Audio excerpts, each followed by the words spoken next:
해가 저물어가는 12월이 되면 마음은 자연스럽게 한 해를 돌아보게 됩니다. 달력의 숫자는 바뀌었고 계절도 여러 번 지나갔지만 이상하게도 마음속 느낌은 작년 이맘때와 크게 다르지 않다고 느끼는 분들이 많습니다. 올해도 참 힘들었구나. 왜 나는 매번 비슷한 마음으로 지치게 될까? 이 질문 앞에서 많은 사람들은 삶의 사건을 떠올립니다. 힘들었던 일, 풀리지 않았던 문제, 사람 때문에 생긴 상처, 내 뜻대로 되지 않았던 순간들 말입니다. 하지만 부처님은 조금 다른 곳을 바라보라고 말씀하셨습니다. 괴로움은 밖에서 오는 것이 아니라 안에서 반복되는 마음에서 온다. 우리를 힘들게 한 것은 사건 그 자체가 아니라 그 사건을 대하는 마음의 방식이었을지도 모릅니다. 그리고 그 방식은 어느새 굳어져 습관이 되어 있었습니다. 습관은 눈에 잘 보이지 않습니다. 우리는 습관을 성격이라고 착각하고 나는 원래 이런 사람이라며 그 마음을 당연하게 받아들입니다. 그러다 보니 해가 바뀌어도 상황이 달라져도 마음은 늘 비슷한 자리에서 같은 괴로움을 반복하게 됩니다. 올해도 힘들었다면 어쩌면 그것은 새로운 고통이 아니라 익숙한 마음의 습관이 다시 한번 고개를 들었기 때문일지도 모릅니다. 부처님은 말씀하셨습니다. 습관을 보면 그 사람의 괴로움이 보인다. 이 말은 우리를 꾸짖기 위한 말이 아닙니다. 오히려 희망을 건네는 말입니다. 왜냐하면 습관은 성격이 아니고 성격이 아니라면 바뀔 수 있기 때문입니다. 이제 이 시간에는 올해 당신을 유난히 힘들게 했던 마음의 습관 3가지를 차분히 들여다보려 합니다. 고치려 애쓰지 않아도 괜찮습니다. 그저 알아차리는 것만으로도 마음은 이미 조금씩 달라지기 시작합니다. 이 영상이 마음을 돌아보는 계기가 되셨다면 구독과 좋아요 눌러주시고 계속 함께 들어주세요. 마음의 습관이란 무엇인지, 그리고 왜 우리가 그 습관에 끌려 괴로워질 수밖에 없는지 부처님의 시선으로 조용히 풀어보겠습니다. 사람들은 종종 이렇게 말합니다. 나는 원래 걱정이 많은 사람이야. 나는 원래 생각이 많아. 나는 원래 마음이 약해. 이 말들은 오랜 시간 반복되며 어느새 자신의 성격처럼 굳어졌습니다. 그리고 그 말 뒤에는 조용한 체념이 함께 따라옵니다. 나는 바뀌기 어렵다는 마음입니다. 하지만 부처님은 성격이라는 말보다 습관이라는 말을 먼저 보라고 하셨습니다. 사람은 타고난 마음보다 익숙해진 마음으로 살아간다. 당신이 오래 반복해서 괴로웠다면 그것은 당신이 약해서가 아니라 그 괴로움으로 향하는 마음의 길이 이미 너무 익숙해졌기 때문입니다. 습관은 처음부터 습관이 아니었습니다. 처음엔 하나의 반응이었고 다음엔 선택이었으며 그 선택이 여러 번 쌓여 어느새 자동으로 움직이는 마음의 방식이 되었습니다. 그래서 우리는 그 마음이 선택이라는 사실을 잊고 성격이라고 부르게 된 것입니다. 당신은 올해를 떠올려 봅니다. 어떤 일이 생기면 곧바로 걱정부터 앞서던 순간, 말 한마디에 올해 마음이 흔들리던 날, 이미 지나간 일을 밤마다 되새기던 시간들. 그때마다 당신은 일부러 괴로워지려 한 것이 아닙니다. 마음이 그쪽으로 너무 자연스럽게 움직였을 뿐입니다. 부처님은 이 상태를 마음의 자동 반응이라고 설명하셨습니다. 익숙한 생각은 생각하기 전에 이미 움직인다. 마음은 편한 길을 선택합니다. 비록 그 길이 괴로움으로 이어진다 해도 이미 여러 번 다녀온 길이라면 마음은 그쪽을 안전하다고 착각합니다. 그래서 새로운 상황이 와도 마음은 늘 같은 반응을 반복합니다. 그 반응이 후회이든 비교이든 걱정이든 이유는 하나입니다. 그 반응이 이미 습관이 되었기 때문입니다. 중요한 것은 여기서부터입니다. 습관이 당신을 설명할 수는 있어도 당신 그 자체는 아니라는 사실입니다. 부처님은 분명히 말씀하셨습니다. 습관은 바뀔 수 있지만 본성은 다치지 않는다. 당신이 걱정을 자주 한다고 해서 당신이 걱정 그 자체인 것은 아닙니다. 당신이 자주 자신을 탓한다고 해서 당신이 부족한 사람이라는 뜻도 아닙니다. 그것은 그저 마음이 오래도록 반복해온 방식일 뿐입니다. 이 사실을 알아차리는 순간 마음에는 작은 틈이 생깁니다. 그 틈은 자책을 멈추게 하고 희망이 들어올 자리를 만듭니다. 아, 이건 내 성격이 아니라 내가 익숙해진 방식이었구나. 이 한 문장을 이해하는 것만으로도 마음은 이미 첫 번째 습관을 벗어나기 시작합니다. 부처님은 습관을 억지로 고치라고 하지 않으셨습니다. 억지로 고치려 하면 마음은 오히려 더 긴장하기 때문입니다. 대신 이렇게 말씀하셨습니다. 알아차리는 순간 습관은 힘을 잃는다. 습관은 무의식 속에서 가장 강합니다. 하지만 빛 아래로 드러나는 순간 그 힘은 자연스럽게 약해집니다. 아, 또 이 생각이구나. 지금 내가 예전 습관으로 반응하고 있구나. 이렇게 조용히 알아차리는 것만으로도 마음은 이전과 다른 선택을 할 수 있는 여지를 얻게 됩니다. 이것이 부처님이 말한 변화의 시작입니다. 싸우지 않고 부정하지 않고 다만 지켜보는 것. 이제 당신은 준비가 되었습니다. 자신을 탓하지 않고 마음의 습관을 바라볼 준비 말입니다. 올해 가장 많은 사람들을 괴롭힌 첫 번째 마음의 습관, 자꾸 과거로 돌아가는 마음을 부처님의 해설로 깊이 살펴보겠습니다. 밤이 길어지는 계절이 되면 사람의 마음도 함께 길어집니다.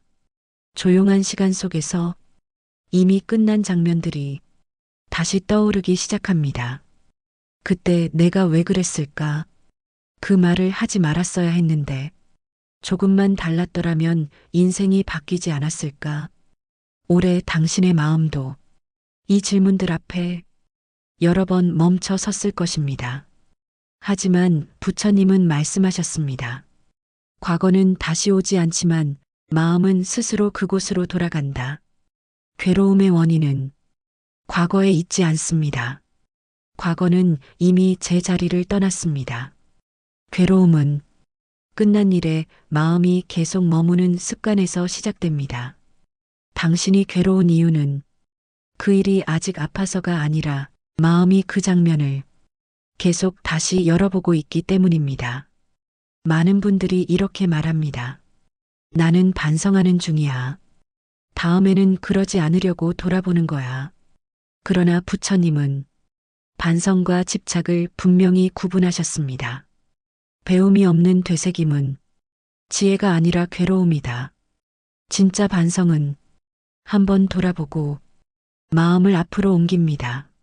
하지만 습관이 된 되새김은 같은 장면을 같은 감정으로 같은 자리에서 반복합니다. 그 반복은 지혜를 낳지 않고 자기 비난만 키웁니다. 나는 왜 항상 이럴까? 역시 나는 부족해.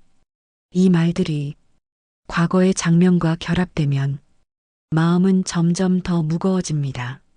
당신은 올해 과거를 돌아보느라 지친 것이 아니라 과거에 머무는 습관에 지쳐 있었던 것입니다. 마음이 과거로 가는 데에는 이유가 있습니다. 과거는 이미 끝났기에 변화가 없습니다. 아프지만 익숙합니다. 그래서 마음은 불확실한 현재보다 확실하게 아픈 과거를 차라리 더 안전하다고 느낍니다. 부처님은 이 상태를 이렇게 설명하셨습니다. 마음은 아픔보다 불확실함을 더 두려워한다. 그래서 새로운 선택을 하기보다는 이미 알고 있는 후회를 붙잡고 이미 경험한 실패를 반복해서 떠올리며 그 안에 머무르려 합니다. 하지만 그 안전함은 착각일 뿐입니다. 그곳에는 더 이상 배움도 변화도 없습니다. 부처님은 과거를 잊으라고 하지 않으셨습니다. 잊으려 할수록 마음은 더 집착하기 때문입니다. 대신 이렇게 말씀하셨습니다. 과거는 놓는 것이 아니라 제자리에 두는 것이다. 과거는 지나간 자리로 돌아가야 합니다. 지금 이 순간의 마음자리에 머물러서는 안 됩니다. 그 방법은 아주 단순합니다. 과거가 떠오를 때 이렇게 말해보는 것입니다. 이 일은 이미 끝났다.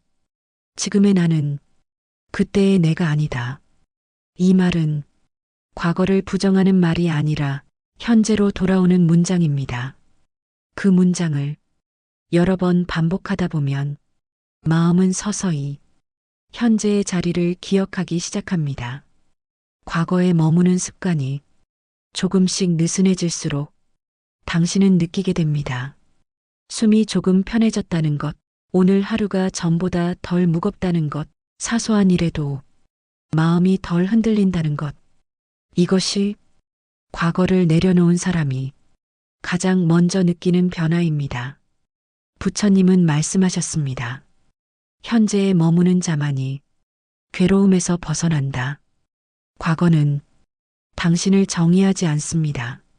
그것은 지나온 길일 뿐입니다. 이제 당신은 그 길 위에 더 이상 서 있지 않아도 됩니다. 앞으로 걸어갈 수 있는 충분한 나이가 되었고 충분한 지혜를 쌓았습니다. 비교는 큰 소리로 찾아오지 않습니다.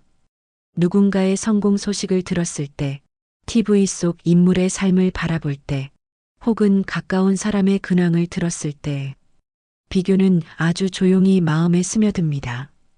저 사람은 아직도 저렇게 활기찬데 나는 왜 이만큼밖에 못 왔을까? 같은 시간을 살았는데 왜 이렇게 다를까? 이 생각들은 질투처럼 날카롭지도 않고 분노처럼 거칠지도 않습니다. 그래서 우리는 그 생각들이 마음을 깎아내리고 있다는 사실을 쉽게 알아차리지 못합니다. 부처님은 말씀하셨습니다. 비교는 남을 보는 눈이 아니라 자신을 해치는 마음이다. 당신이 오래 느꼈던 막연한 허탈감과 자책의 많은 부분은 사실 이 비교의 습관에서 비롯되었을지도 모릅니다. 비교는 처음에는 나는 저 사람과 다르다라는 생각으로 시작합니다. 하지만 그 끝에는 언제나 같은 결론이 기다리고 있습니다. 나는 부족하다. 나는 늦었다.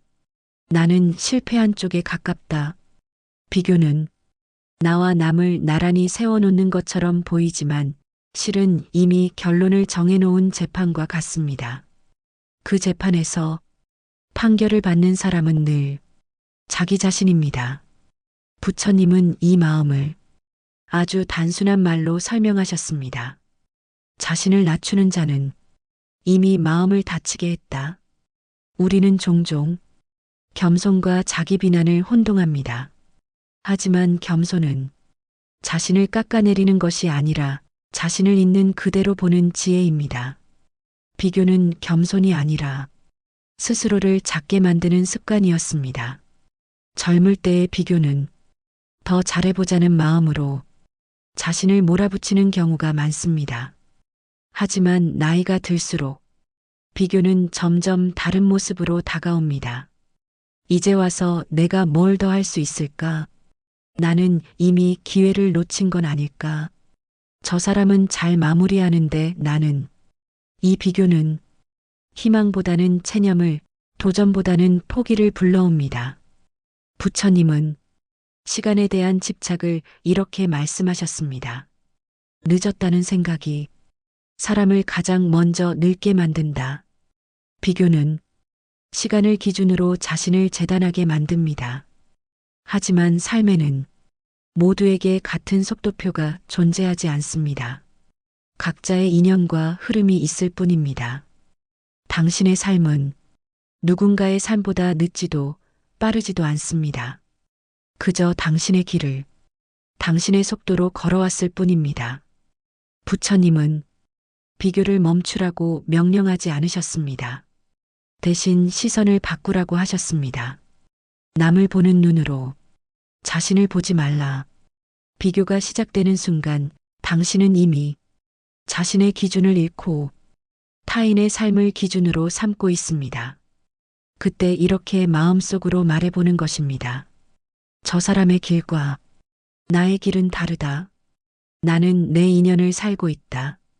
이 문장은 자기 위로가 아니라 삶을 존중하는 태도입니다.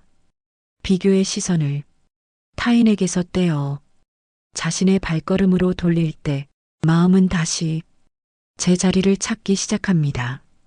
비교를 내려놓았을 때 당신의 삶에서 사라지는 것은 욕심이나 발전이 아닙니다.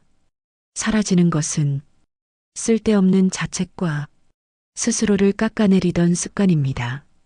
그 자리에 남는 것은 이만큼 살아온 자신에 대한 인정, 지금까지 버텨온 시간에 대한 존중, 그리고 남은 시간을 조금 더 평온하게 살 수 있다는 안도감입니다. 부처님은 말씀하셨습니다. 자신을 존중하는 자는 남과 다투지 않는다.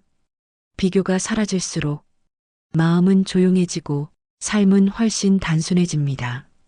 사람은 불안해질수록 무언가를 더 단단히 붙잡으려 합니다. 눈에 보이는 것이든 보이지 않는 생각이든 마음은 놓치면 안 된다는 신호를 스스로에게 보냅니다. 올해 당신도 그랬을지 모릅니다.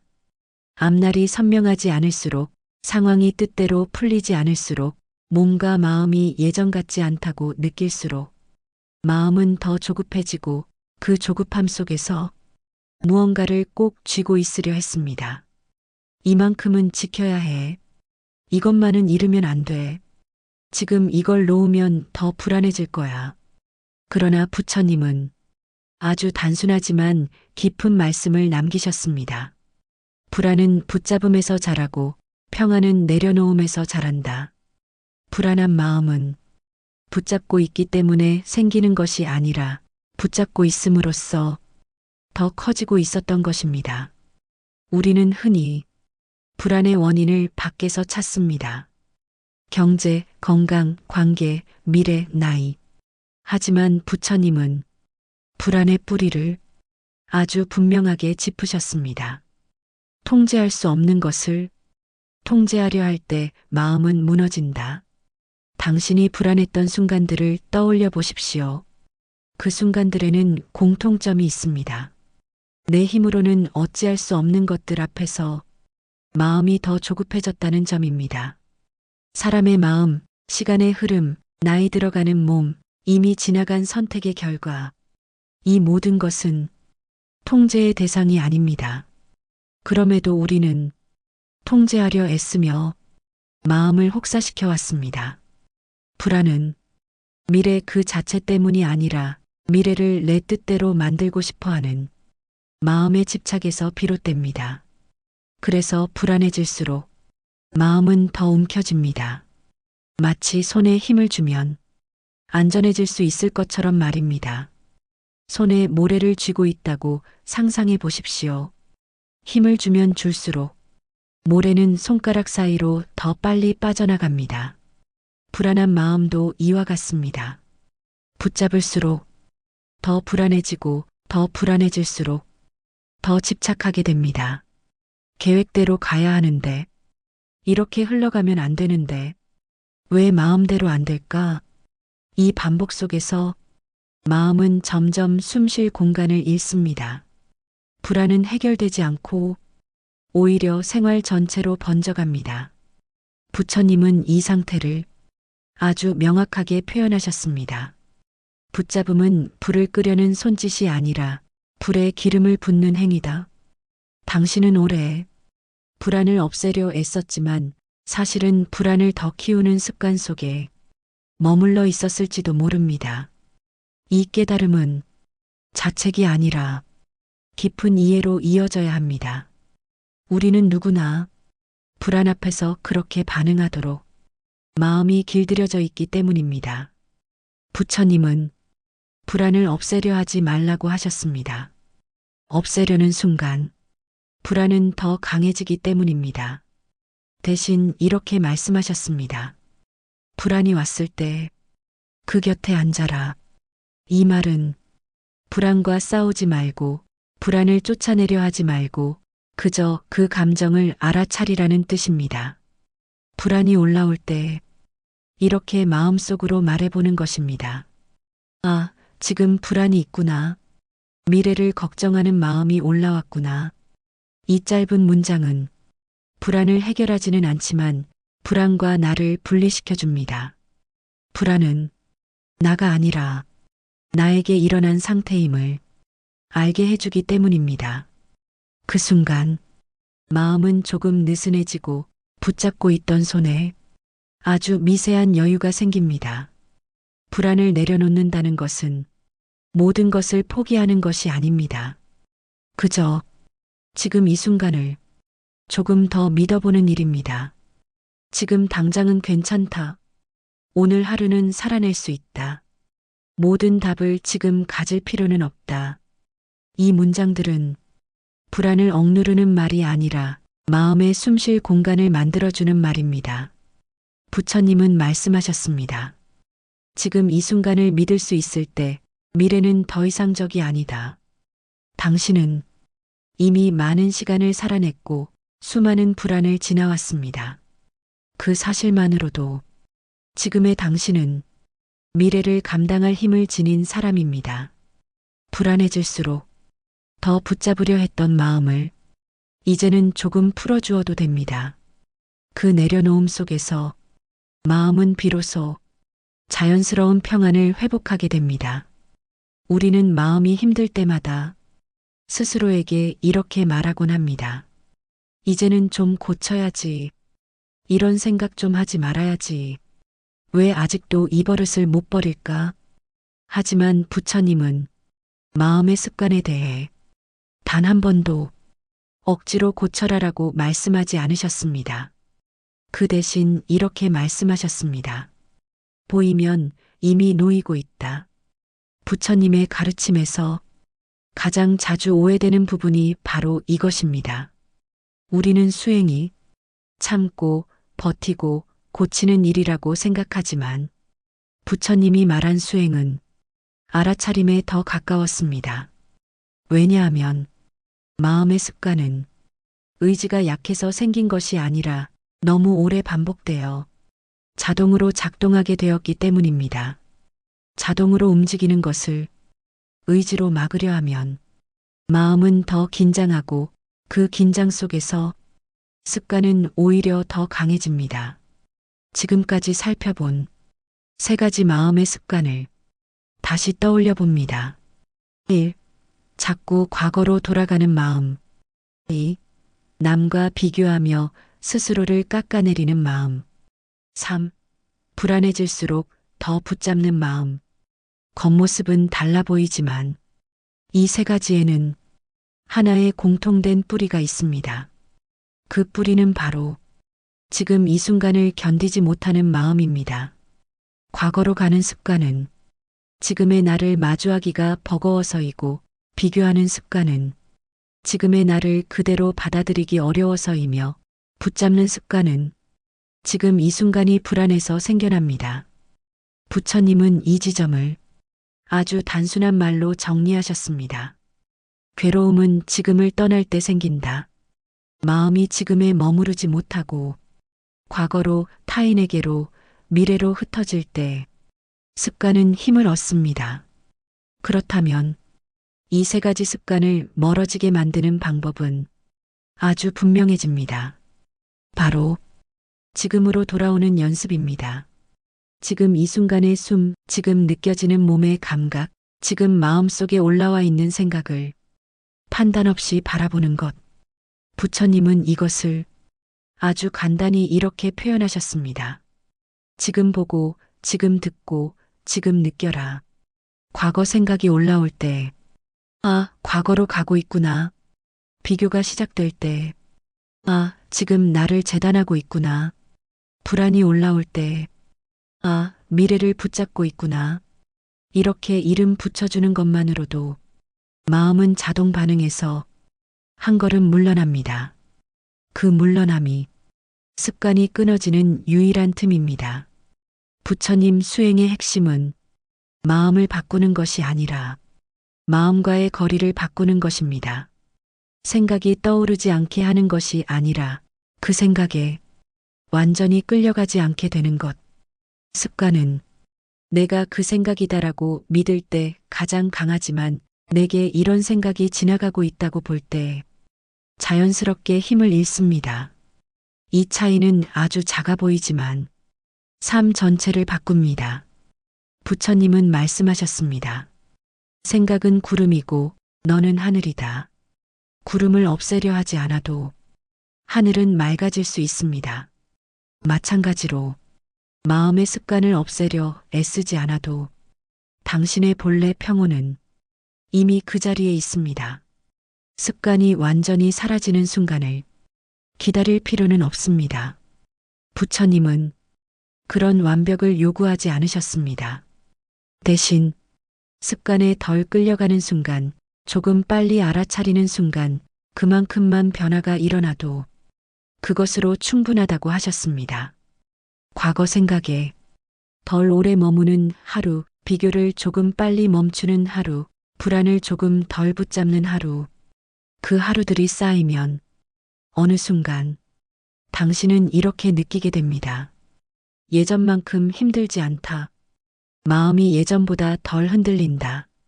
그것이 바로 습관이 멀어지고 있다는 증거입니다. 우리는 흔히 인생이 힘들었던 이유를 큰 사건에서 찾으려 합니다. 실패, 상실, 질병, 관계의 변화, 예상치 못한 어려움들. 물론 그것들은 삶에 큰 흔적을 남깁니다. 하지만 부처님은 인생의 무게를 조금 다른 곳에서 보셨습니다. 삶을 무겁게 만드는 것은 큰 돌이 아니라 매일 짊어지는 작은 습관이다. 오래 당신을 괴롭힌 것도 단 한 번의 큰 고통이 아니라 하루에도 몇 번씩 반복되던 마음의 작은 습관들이었을지 모릅니다. 과거로 돌아가는 생각, 남과 나를 비교하는 시선, 불안 앞에서 더 움켜쥐던 마음. 이 세 가지는 하루를 조금씩 지치게 했고 그 하루들이 모여 올해 전체를 무겁게 만들었습니다. 습관은 삶의 결과를 바로 바꾸지는 않습니다. 하지만 삶의 방향을 만듭니다. 같은 하루를 살아도 마음이 과거로 향하면 그 하루는 후회로 남고 마음이 비교로 향하면 그 하루는 부족함으로 남으며 마음이 불안으로 향하면 그 하루는 걱정으로 끝납니다. 부처님은 말씀하셨습니다. 어디를 자주 바라보느냐가 그 사람의 삶이 된다. 습관이 바뀐다는 것은 삶의 방향이 바뀐다는 뜻입니다. 큰 결심이나 극적인 변화가 없어도 방향이 달라지면 도착하는 곳은 전혀 달라집니다. 올해와 내년을 가르는 것은 새로운 계획이 아니라 반복되는 마음의 방향일지도 모릅니다. 이 세 가지 습관이 조금씩 멀어지면 삶에는 아주 분명한 변화가 나타납니다. 첫째, 마음이 덜 지칩니다. 같은 일을 겪어도 예전만큼 소모되지 않습니다. 둘째, 자신에게 조금 더 관대해집니다. 실수에도 회복이 빨라지고 자책의 시간은 짧아집니다. 셋째, 지금 이 순간에 머무는 시간이 늘어납니다. 그 시간 속에서 삶은 다시 살만한 것이 됩니다. 부처님은 이 상태를 이렇게 표현하셨습니다. 괴로움이 사라진 것이 아니라 괴로움에 끌려가지 않게 되었다. 이 차이는 생각보다 큽니다. 삶의 무게가 달라지고 하루의 질감이 달라집니다. 12월은 무언가를 새로 시작하기에 앞서 가장 좋은 시기입니다. 왜냐하면 12월은 끝이 아니라 정리의 계절이기 때문입니다. 부처님은 새로운 것을 더하기보다 오래된 것을 내려놓으라고 하셨습니다. 짐을 내려놓은 자만이 새 길을 갈 수 있다. 습관은 짐처럼 쌓여 있습니다. 의식하지 않으면 우리는 그 짐을 매년 그대로 들고 새해로 들어갑니다. 하지만 올해는 조금 다를 수 있습니다. 이제 당신은 그 짐의 정체를 알게 되었기 때문입니다. 내년을 바꾸기 위해 거창한 계획이 필요하지 않습니다. 그저 과거로 가는 마음을 조금 더 빨리 알아차리고 비교가 시작될 때 한 번 숨을 고르고 불안해질 때 조금 더 손을 풀어주는 것. 이 작은 선택 하나가 습관의 방향을 바꿉니다. 부처님은 말씀하셨습니다. 작은 깨어있음이 삶 전체를 밝힌다. 당신은 이미 그 깨어있음의 첫걸음을 내디뎠습니다. 이 영상을 듣고 있다는 것 자체가 그 증거입니다. 한 해를 돌아보며 당신은 이제 알게 되었습니다. 올해가 유난히 힘들었던 이유는 당신이 약해서도 삶이 틀려서도 아니었습니다. 그저 마음이 익숙한 방향으로 너무 오래 움직여왔을 뿐이었습니다.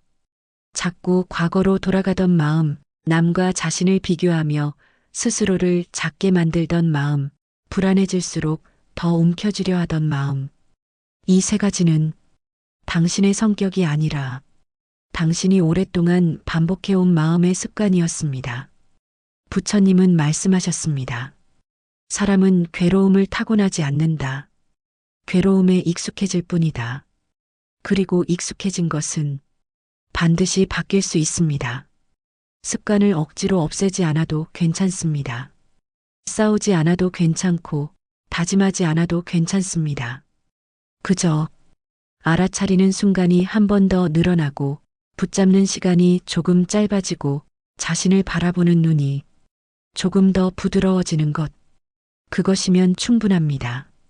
12월은 새로운 것을 더해야 하는 달이 아니라 불필요한 것을 내려놓아도 되는 달입니다. 마음에 쌓여있던 오래된 습관 하나를 조용히 내려놓는 것만으로도 새해는 전혀 다른 얼굴로 다가올 수 있습니다. 당신은 이미 그 첫걸음을 내디뎠습니다. 이 시간을 통해 자신의 마음을 한 번 더 정직하게 바라보았기 때문입니다. 부처님은 마지막으로 이렇게 말씀하셨습니다. 마음이 바뀌면 길이 바뀌고 길이 바뀌면 삶이 달라진다. 올해의 끝에서 당신의 마음이 조금 가벼워졌다면 그것으로 충분합니다. 그 가벼움이 내년을 살아갈 가장 든든한 힘이 될 것입니다. 오늘은 이만하면 잘 살아냈습니다. 이제 마음을 조금 내려놓고 조용히 따뜻하게 새로운 계절을 맞이하셔도 됩니다. 올해 가장 자주 나를 힘들게 했던 마음의 습관 하나만 조용히 적어주셔도 괜찮습니다.